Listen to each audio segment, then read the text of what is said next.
Hello friends, எல்லோரும் எப்படி இருக்கீங்க? இன்றைக்கி ஒரு அருமையான கதைங்க. நாம் மற்றவங்களுக்கு ஹெல்ப் பண்ணுறோம் அப்படின்னா அந்த உதவி கண்டிப்பாக நம்மளுக்கு ஒரு நாள் திருப்பி வரும். அதுக்காக நம்மளுக்கு ஹெல்ப் வரும் அப்படிங்கிற காரணத்துக்காக நம்ம மற்றவங்களுக்கு ஹெல்ப் பண்ணக்கூடாது. நம்ம உண்மையாகவே நம்ம ஆத்மார்த்தமாக ஹெல்ப் பண்ணுங்க. இந்த கதையில் யார் வராங்கன்னு பார்த்தீங்கன்னா, ஒரு சின்ன பையன் வரான். அந்த பையன் ஒரு 5th போவான். அந்த வயசுள்ள பையன். அவன் ஒரு நாள் மலைப்பாதையில் நடந்து போயிட்டுருக்கான். ஏன்னா அவங்க வீடு மலையை தாண்டி அந்த பக்கம் இருக்குது. அப்படி போகிற வழியில் ஒரு பெரிய வலை, அந்த வலையில் ஒரு கழுகு மாட்டி ரொம்ப தத்தளிக்குது. அது பின்னி பெறஞ்ச பயத்தில் உறைஞ்சு போய் கிடக்குது. இந்த பையனுக்கு அந்த கழுகை பார்த்தோன்னையும் பாவமாக இருந்துச்சு.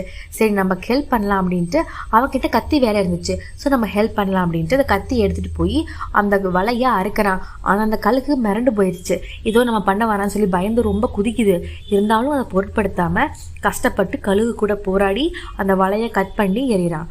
அந்த வலையில் கட் பண்ணி எரியிறப்ப சமயத்தில் பார்த்தீங்கன்னா தெரியாமல் அந்த கழுகு ரொம்ப ஆடிச்சா, அதனால் தெரியாமல் ஒரு ஸ்லிப்பாகி அந்த மேலே மலையிலிருந்து பொத்துன்னு கீழே விழுந்துட்டான்.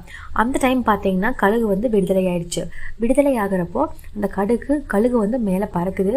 இந்த பையன் கீழே விழுறான்ல, அந்த விழுகிற பையனை கையில் பிடிச்சி தூக்கிக்கிச்சு. இந்த கழுகு தூக்கி கொண்டு போய் மலை மேலே போட்டுருச்சு. அந்த பையன் உயிர் பிழைச்சிட்டாங்க. இந்த மாதிரி நம்ம மற்றவங்களுக்கு ஹெல்ப் பண்ணோம் அப்படின்னா அந்த ஹெல்ப் கண்டிப்பாக நம்மளுக்கு வரும். அதனால் மற்றவங்களுக்கு ஹெல்ப் பண்ணுறது ரொம்ப நல்ல விஷயங்க. அதுக்காக நம்ம வேணுமே போய் ஹெல்ப் பண்ணுங்கன்னு சொல்ல வரல. யாராவது ஆபத்தில் இருக்கிறாங்க, முடியல அப்படிங்கிறப்ப நம்மளுக்கு அந்த ஹெல்ப் பண்ணுற தகுதி இருக்குது. பார்த்திங்கன்னா இந்த பையன்கிட்ட கத்தி இருக்குது. அந்த பையனால் அந்த கழுகை காப்பாற்ற முடியும். ஸோ கட் பண்ணுறான். அதனால நம்மளுக்கு எந்த சூழ்நிலையும் நமக்கு ஹெல்ப் பண்ணுறதுக்கு நம்மளால முடியுதோ அப்போ நம்ம மற்றவங்களுக்கு ஹெல்ப் பண்ணலாங்க. ஏன்னா மனிதாபிமானம்ங்கிறது அதுதான். விலங்குகள், பறவைகள் எல்லாத்த விட நம்மளுக்கு அது அதிகமாக இருக்கணும்.